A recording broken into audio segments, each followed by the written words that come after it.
Hey everyone, welcome to another episode of Spilling the Beans. First of all, I'd like to apologize for not releasing an episode in a while. I had a little moment in my life where I was really struggling with some things, and so I wasn't really as focused on the podcast as I have been, just because I've been figuring out other aspects of my life first. And I'd just like to apologize for those that have really wanted another episode. But I'm gonna start doing the episodes again, and it should be a lot more frequent. None of this 2-month break nonsense anymore. I should be doing these a lot more frequently, so yeah, there you go. So, and thanks for all the support I've gotten from everyone. I really appreciate it from all the people that listen to the podcast, all my friends and family and stuff. It definitely helps keep me going in life, and I'm very grateful for it. But anyway, like I said, it's been a while since the last episode. I can't remember if I've published the last episode about when I recorded it, or if I'm gonna need to publish it near the time this episode comes out. But the last episode I recorded was in about October, so it's almost 2019. It's 2 days away from New Year's Eve today, if I'm not mistaken. Yeah, 29th, so 2 days away from New Year's Eve. And a lot of things have happened in between then. I'll try to cover the highlights. Obviously Thanksgiving happened in November. That was good. I love seeing all my family, and I love being thankful.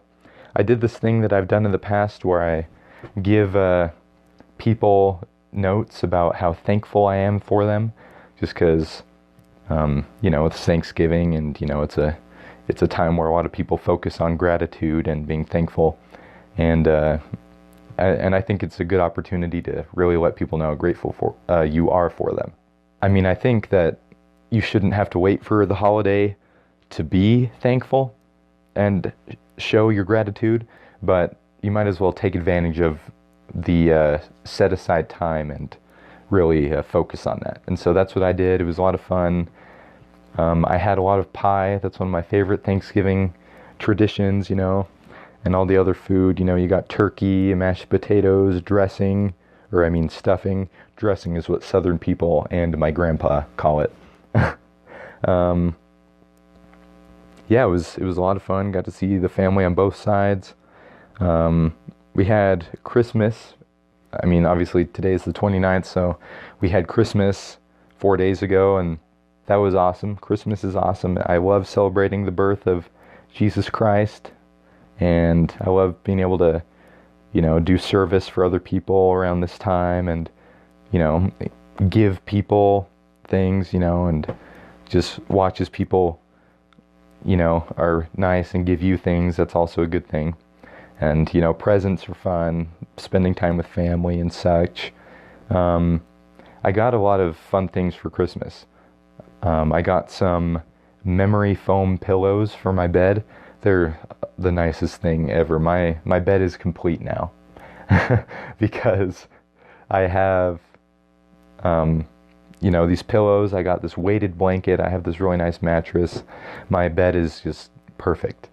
Now I just need a wife, and it's complete. I don't want to make this inappropriate. I want my show to be clean, but just like, it's, well, that's all I'm gonna say, But anyway, so yeah, I got those pillows. They're very nice. They're way nice pillows. I can't even describe how nice they are. I touch them and I get tired. I just lay on them and I could fall asleep. That's they're really comfy.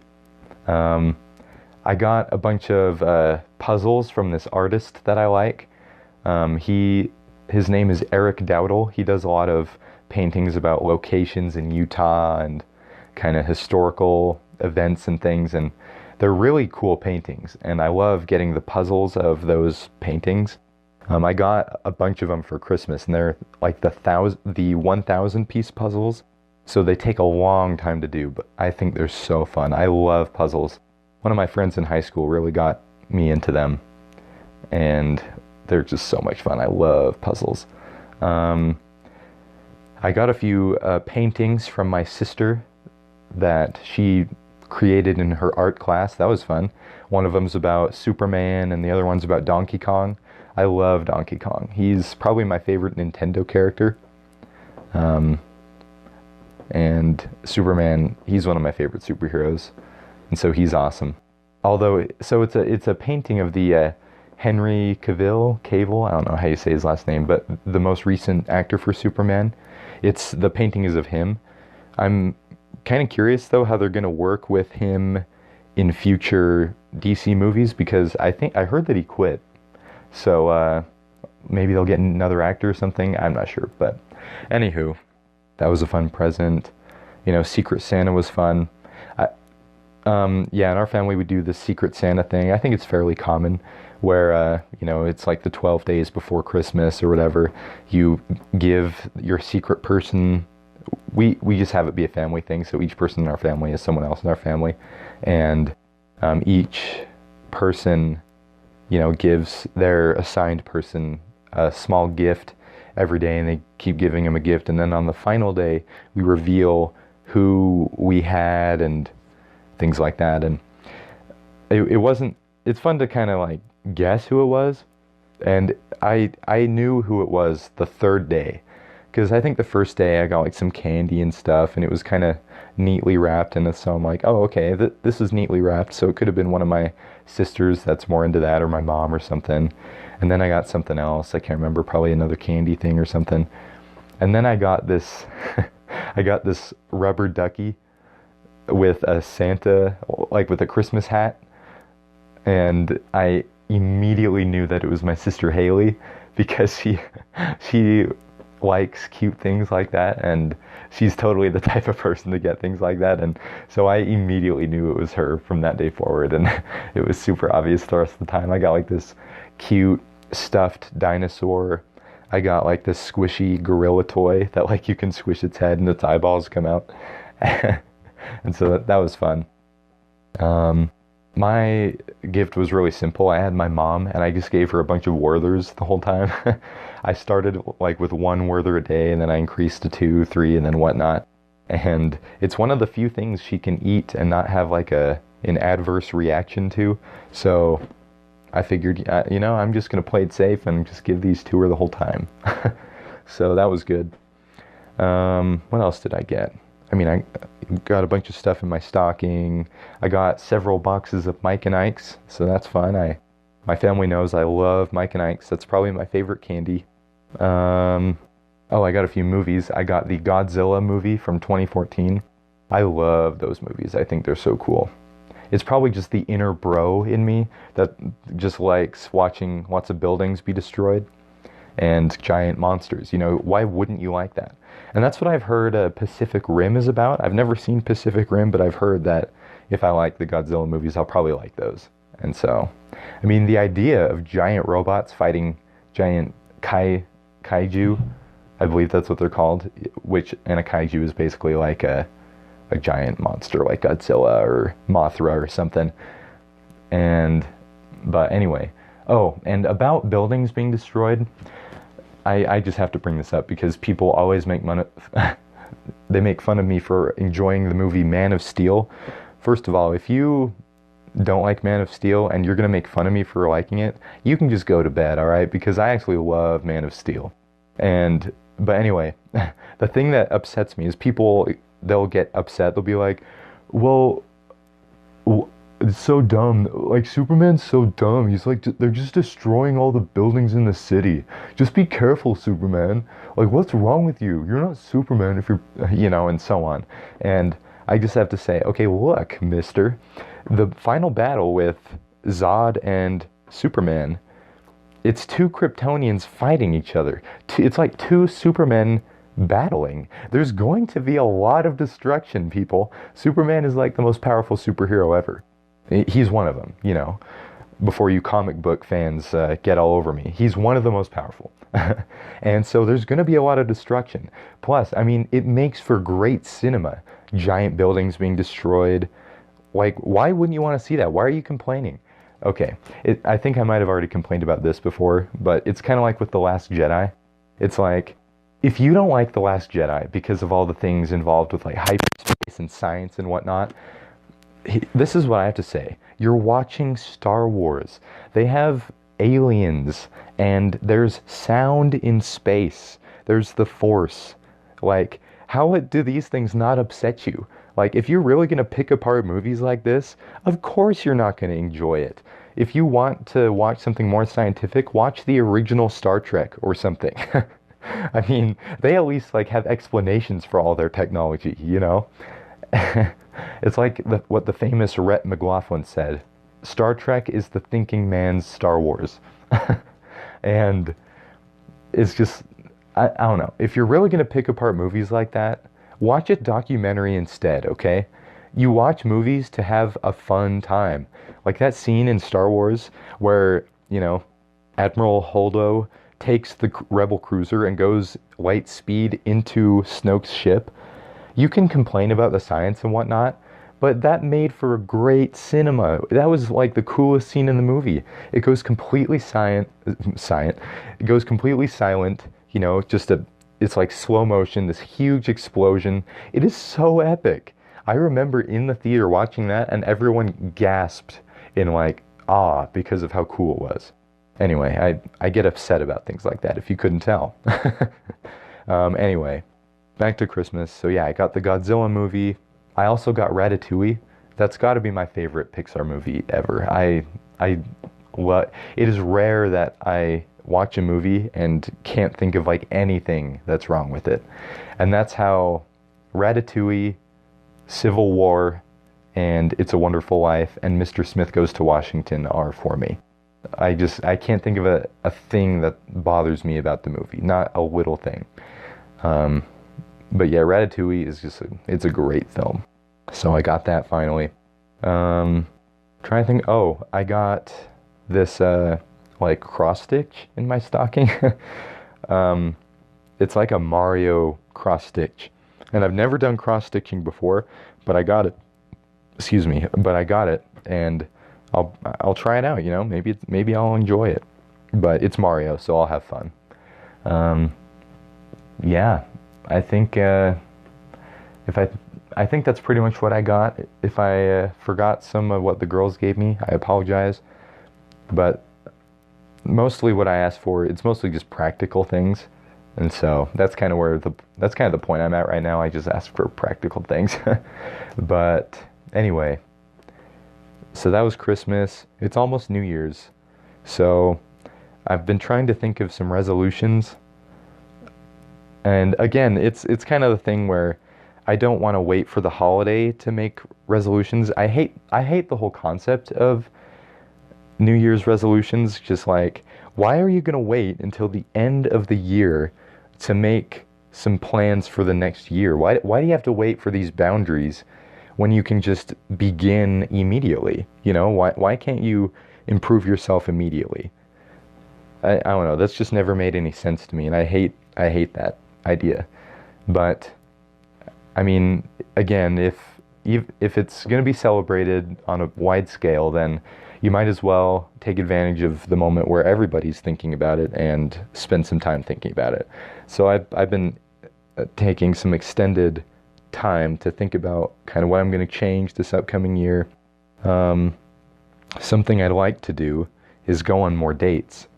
Like I've been on a few, you know, since the last podcast episode, but I'm at a point in my life where I should really be considering going on more dates because, you know, marriage is something I want in my life. It's something that I really want. And so if it's truly something I really want, then I'm going to seek out opportunities to gain it more often.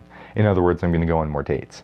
And so dates scare me, you know, girls scare me. I have a lot of anxiety about those sorts of things. I went on a date very recently and I was very, very nervous. Like it's really incredible how I was actually able to, I had the guts to ask this girl to go on a date with. And I ended up having a lot of fun, just like I thought I would. And yeah, but I'm gonna try and overcome that fear and go on more dates this upcoming year. That rhymed, and I did not intend it to. It's like I always said this to my choir teacher, and this would drive her nuts. I would say, "Wow, I'm a poet, and I didn't even know that I was one." If you don't get it, then I'm sorry. Just ask someone. Um, anyway, yeah, New Year's resolutions. I want to be better at not assuming the worst. Just one of my weaknesses is assuming, that people are out to get me or that nothing's going to work out. And I mean, a lot of it's not in my control, but trying to work on it couldn't hurt anybody, especially me. And so I'm going to definitely try to have a more positive attitude about things and, try and stay motivated to do what needs to be done and, things like that. I think that's those sorts of things are going to be my focus in this next year, kind of what I'm going to be working on. Yeah, just things like that, nothing too specific. I mean, something I'd like to work on is getting more exercise, being more healthy. I find it's just really hard for me to get motivated to do those things. I don't know. A lot of things are just kind of a struggle. But you know what? I'm going to do my best, and the Lord will do the rest. And so, yeah, those are my plans for the new year. Oh yeah, I thought of a story that happened like a while ago, like this had to have been 2 summers ago, I think. I was with some of my friends hanging out at their house, and this particular friend lives next to this church building, and from where we were, we could see like the big parking lot in the church, by the church building, and I bet it was by like the 24th, Pioneer Day, the Utah holiday, and there were some people doing fireworks in the parking lot. I don't know if that's legal. In fact, actually, I don't even know if it was Pioneer Day, because I remember thinking like, are they even allowed to do that now anymore? It was probably in August or something after, but they were lighting these fireworks. But one of them must have like tipped over right as it was firing or something, because it was headed like near us. Like it wasn't terribly close to us. Like we didn't have to get out of the way or anything, but it was pretty close to us, and I was just getting really concerned. Like I don't want to be blown up. And so I yelled at these people in the parking lot. I was just like, "Hey, you probably shouldn't have been doing these fireworks, but you almost blew us up. You almost hit us with these." And like I was yelling at the top of my lungs. I was like, "If you guys don't get out and quit doing the fireworks, I'm gonna call the police." And they couldn't tell who it was way over there, but I just saw like these figures just like stand still and then kind of gather the fireworks and drive off. And I mean, they probably drove off to another parking lot and did it over there or whatever, but I felt pretty rad just because I was yelling at these people like, "You gotta get out of here, I'm calling the police." And it was awesome. I felt like a man. I felt tough. So yeah, that's kind of a random story that has nothing to do with anything. Oh, actually, something I thought about doing for a podcast was like taking time to find interesting stories from my childhood and kind of have this script type thing and read it as if I were like a storyteller, like on this day, on February 21st, 2003, or something like that, and make it all epic, but it's mostly like this funny story. I was thinking about doing that, maybe incorporating that into future episodes, but we'll see about that. In fact, I'm going to write that down on my paper so I don't forget. Dramatized, funny, childhood stories. Okay. Yes. Okay, anyway. Oh, I saw many movies recently, and I definitely want to talk about them. I saw the Into the Spider-Verse movie.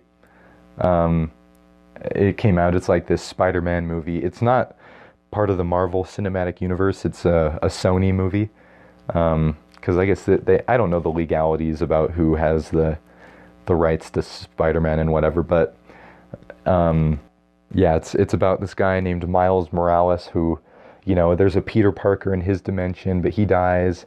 That Peter Parker dies, and then Miles gets powers somehow. He gets bitten by a spider, and then the bad guy wants to like bring his family back using this collider thing, and basically through that machine, all of these different spider people from other dimensions come, and they all have to work together and whatnot. And it's a fun movie. The cool thing about it is that it's an animated movie, and the animation is really unique because it's animated as if it were a comic book, and it was really well done. It was very exceptional animation, and I really enjoyed it.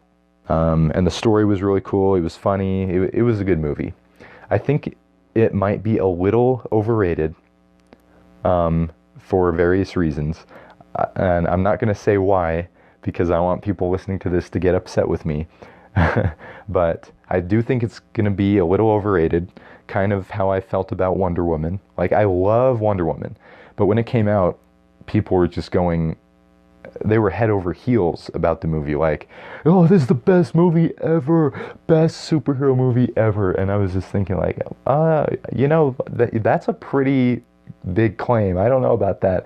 I mean, it was a good movie. I don't hate Wonder Woman, don't get me wrong. I love that movie, but it was a little overrated, in my opinion. But I think the same thing is probably going to happen with Into the Spider-Verse. But it was good, though. If you like the superhero movies, I highly recommend it. Another superhero movie I saw recently was Aquaman, a DC movie. So sorry about you people that don't like DC. You're going to have to hear me talk about how much I love this movie. I prefer to give spoiler-free reviews, so I'm not going to ruin anything. But basically, it's about, Aquaman, and he has to unite the kingdoms of the sea, around Atlantis, because, his Aquaman's half-brother wants to wage war on the surface world, and so he needs to stop him, and that involves getting this cool trident and whatnot. And so I love this movie a lot, like probably more than Into the Spider-Verse, to be honest. And it's not because I think DC is better. At this point, okay, quick tangent. At this point, I actually think DC and Marvel are tied for me because I think DC has more iconic superheroes, like Superman and Batman. Those two alone, like, those two superheroes alone are more famous than all the others combined. I mean, let's just be honest. But Marvel is really good at making these superheroes that have cool backstories, like how they had to overcome these challenges. And that's really due to Stan Lee being a part of Marvel, because that was the kind of background he came from. He had to overcome these things in his life, and it's really, really awesome. Kind of like the American dream, kind of involved with all these superheroes. I really love that about Marvel. Anyway, the reason I love Aquaman so much is, first of all, the visuals in that movie are incredible. If Aquaman doesn't win Best Picture, it's because people are biased and they don't know what they're talking about. Because I was blown away by how awesome the movie looked.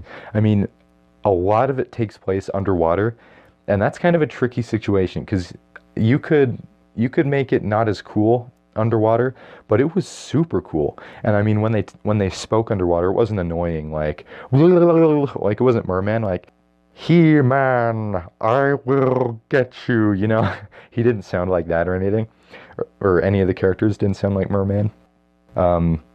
But sorry, what was I saying? Oh yeah, it was awesome. I thought the voice work was awesome. The action scenes were, ooh, man, at the end of the movie, there's this really cool kind of Lord of the Rings-esque battle just between all these different sea creatures, and it was really cool. I really do think it's up there with like Lord of the Rings epic battleness. It was so cool. It was a cheesy movie, but I felt like that was to its advantage because Aquaman, this version of Aquaman that we've been introduced to, he is really kind of like a silly character. He's referred to as Aqua Bro by many people, and that's totally true because he kind of does act like this surfer dude sometimes because he's like, all right, or my man, and it's really cool. I enjoy that. The actor Jason Momoa, he's really good at the role, and even my sister really likes him and thinks he's really hot. So there's that. He does a good job at like playing this character that wants to do what's right, but he's kind of torn between being half human, half Atlantean, and he has to like overcome these feelings, these differences between the races. He has to believe in himself. It's really cool to see him progress that way. Ooh, and when he gets the trident at the end, it's so cool because, okay, that's not a spoiler because if you didn't think he didn't get the trident, you're a fool. I'm sorry. Anyway, there goes half my audience. No, I'm just kidding. But when he gets the trident, he dons on the iconic Aquaman. Look, I'm saying things that you see in the trailer, so these aren't spoilers. He dons on the iconic golden top, kind of like green pants Aquaman look, and it is so cool. And he's like, it's really cool. I almost spoiled something, but I'm not going to spoil it. So anyway, the visuals are really awesome. The action scenes are really cool. There's a villain, a famous DC villain in it, called Black Manta. He's kind of like this goofy-looking, bug-looking guy. It's this like assassin guy, scavenger type character who obtains Atlantean technology and utilizes it to make a kind of like laser helmet. And so his helmet does look really weird and kind of funny, just because it's kind of like a light bulb type looking helmet. He has a giant head with these big buggy red eyes, and he looks kind of dumb at first, but then you see him fight and you realize like how cool he is.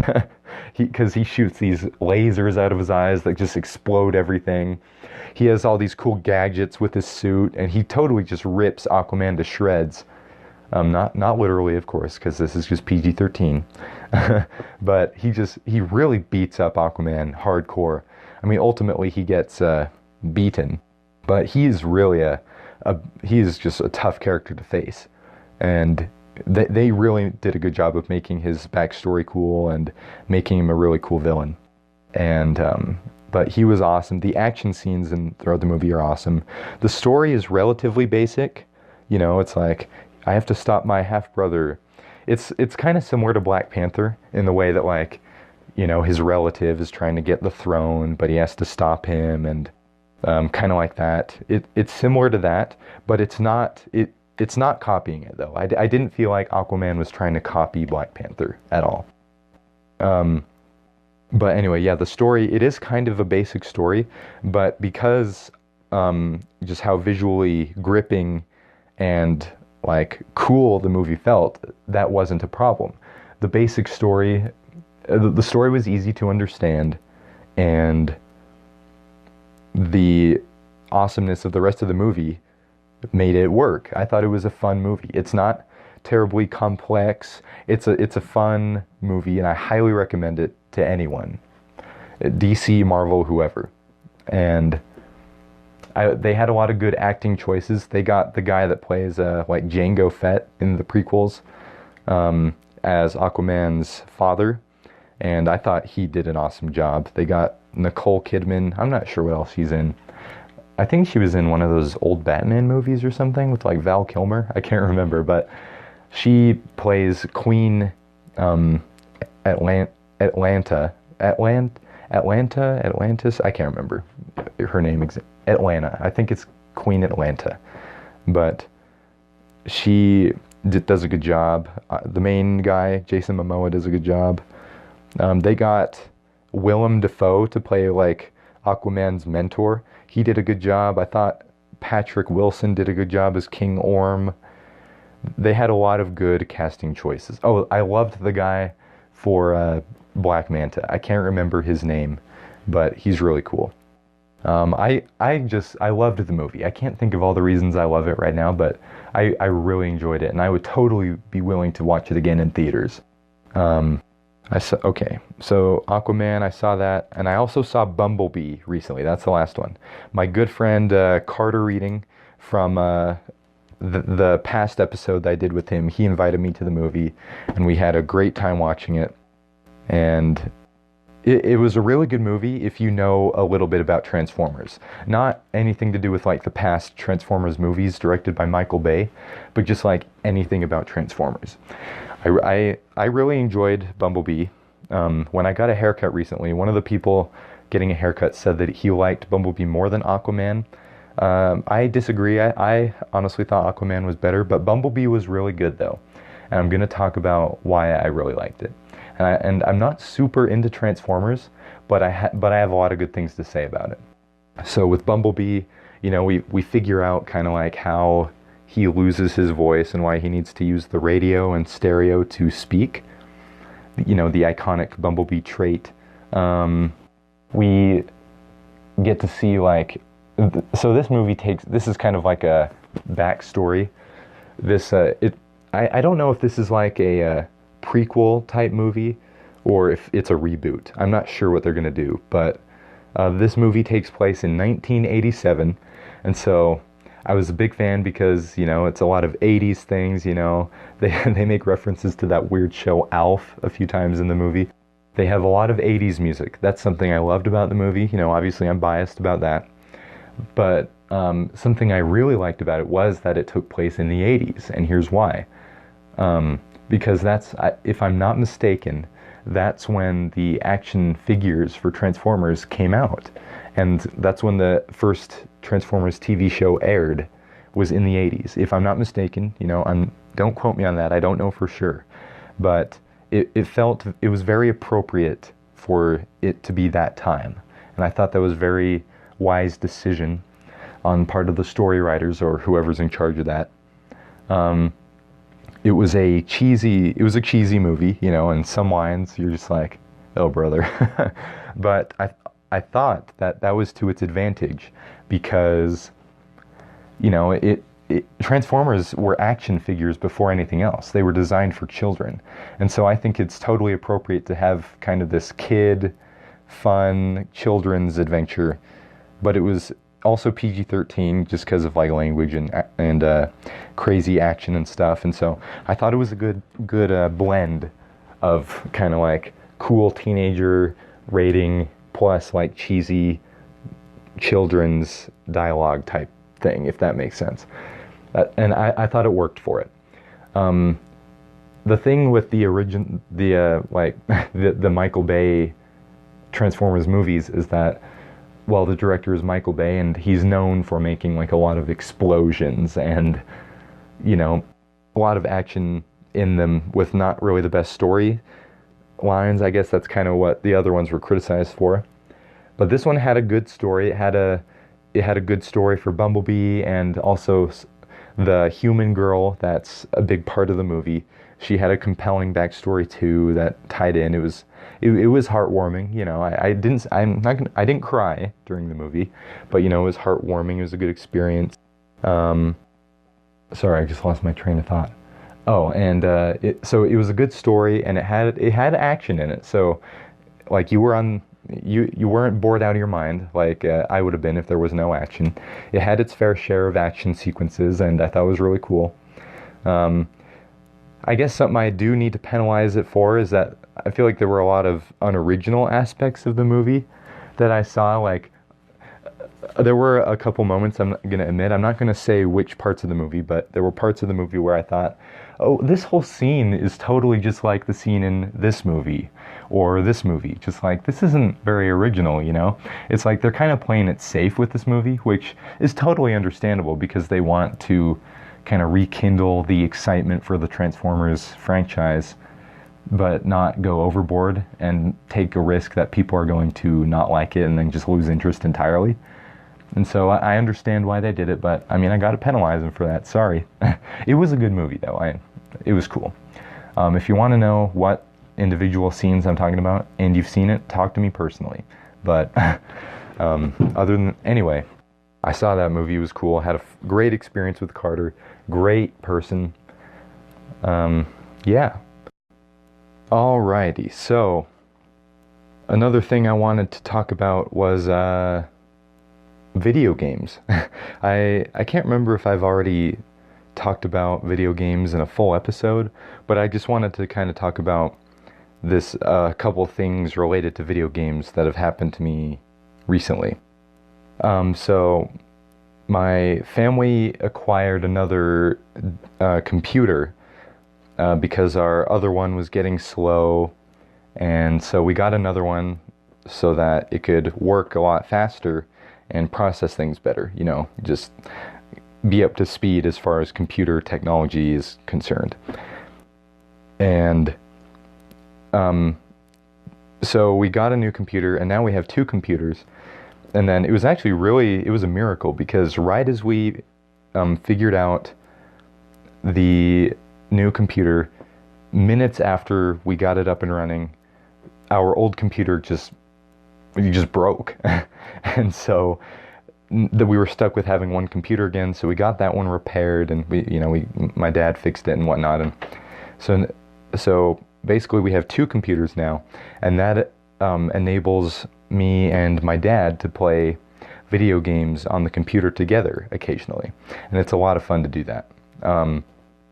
And we've been playing this online game called Heroes of the Storm. I might have talked about it before, but basically you get to choose from an assortment of characters, and you get to fight, other people online, and you have to like complete the objectives and whatnot. And so my dad and I have been playing that. We were playing it for about a couple months, just playing a game here and there each week. But so one of the problems with playing online video games is that you will play with other people online and each person will have various backgrounds and attitudes and personalities and whatnot, and that means you could be playing with a crazy person or a really nice person, and you wouldn't even know until they start talking to you. And so the thing with Heroes of the Storm is that there's like this chat ability where you can type in messages to your team and they can see it and whatnot. You can say, hey, come over here and help me, or like, hey, here's some advice on this. But the problem is a lot of people misuse that ability, and they just use it to get angry at people. And so like if me or my dad's playing, we mess up or something, and somebody will get mad at us and they'll just start swearing at us. Like, that's happened many times before. Fortunately, the game has a language filter, so it'll just show up as those stereotypical swearing symbols rather than the actual bad word.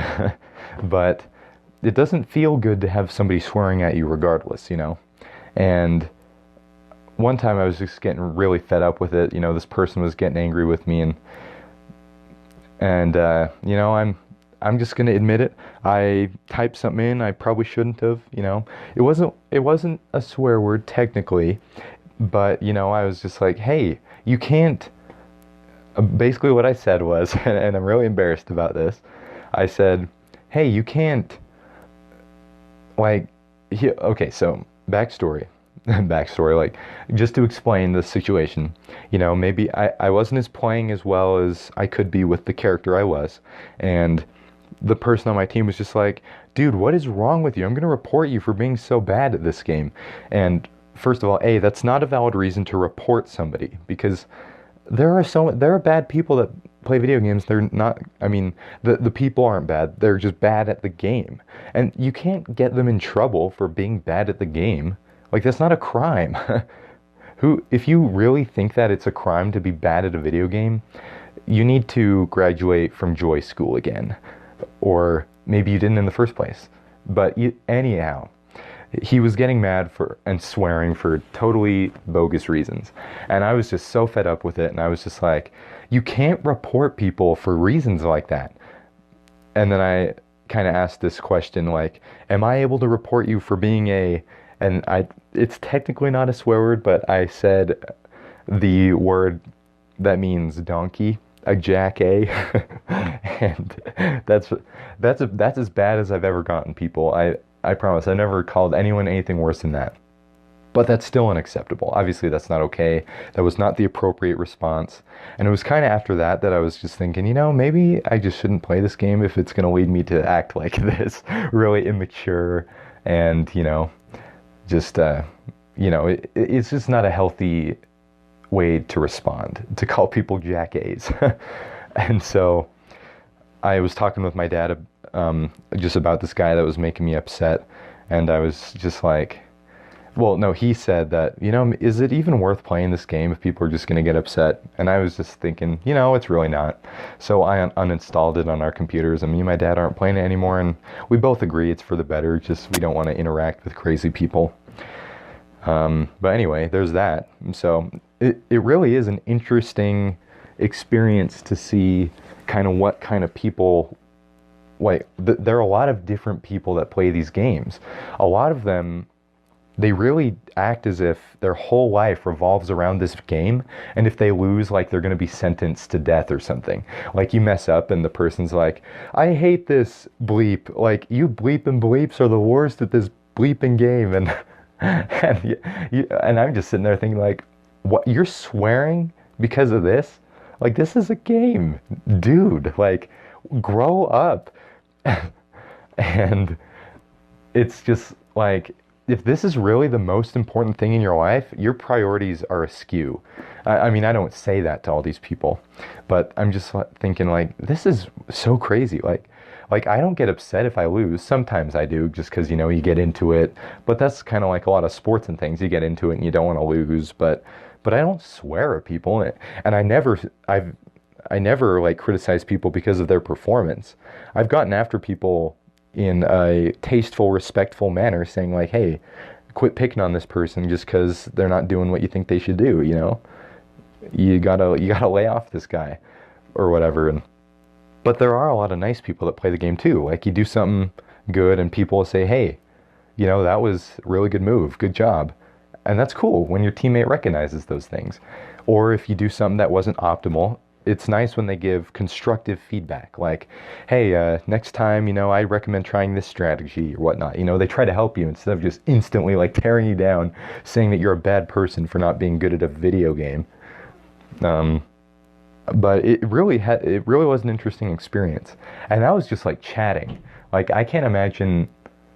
So something about me is that I don't do the best in heated situations. I lose control. Not like I start swearing a ton or anything, but I just kind of don't really know how to respond to situations like that.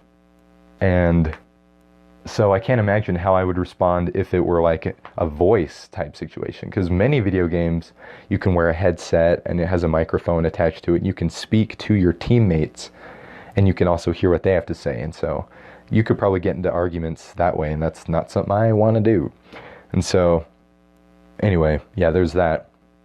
I was talking about Minecraft with my family recently. Just kind of the difference between guys and girls when it comes to video games. And I don't mean to stereotype either guys or girls, but I mean, what I'm about to say is relatively true across the board. Obviously, this doesn't describe everyone, but it's pretty accurate for the most part. Guys are more inclined to play video games in general, and they're more inclined to play the games that are kind of more intense, probably more violent and whatnot. And I know girls do too, but it's mostly a guy thing, and I think most people could agree on that. And I mean, I don't mean to diss on guys that play Animal Crossing, but that's kind of more tailored to girls. I think there is a statistic out there that like most of the people that play Animal Crossing are girls. And so I was talking about it with my sisters and my dad, saying like, yeah, when we play Minecraft, all the girls are like, yeah, we're just gonna play this on creative mode. You know, there's no monsters. We can't die of hunger, or we can't get attacked. You know, you can fly around. You can spawn in all the materials you need.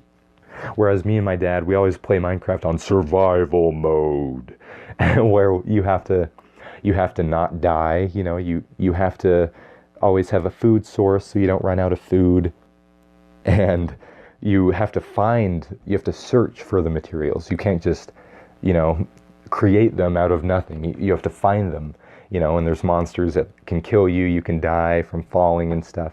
We do it. We're a lot more hardcore when it comes to that game, and that applies to the other games me and my dad play. Like, we're playing this game called Don't Starve, and it's really fun because that's basically the objective, is to not starve. You start out with nothing. You got to find all these materials, and you got to make a fire so that you don't get eaten by that mysterious creature that comes out at night.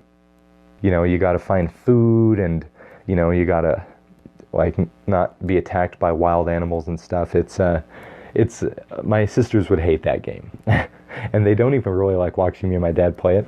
But I don't know. I just thought the difference between guys and girls, at least in my family, and I'm sure this applies to most people, I thought that was interesting. But yeah, anyway, I think that's about all I have to talk about today. But yeah, hopefully you guys, hopefully I haven't lost all my listeners. You know, I'm going to have this posted on Instagram and Facebook and stuff. I'm going to have my sisters help me with all this. And yeah, thanks again for listening.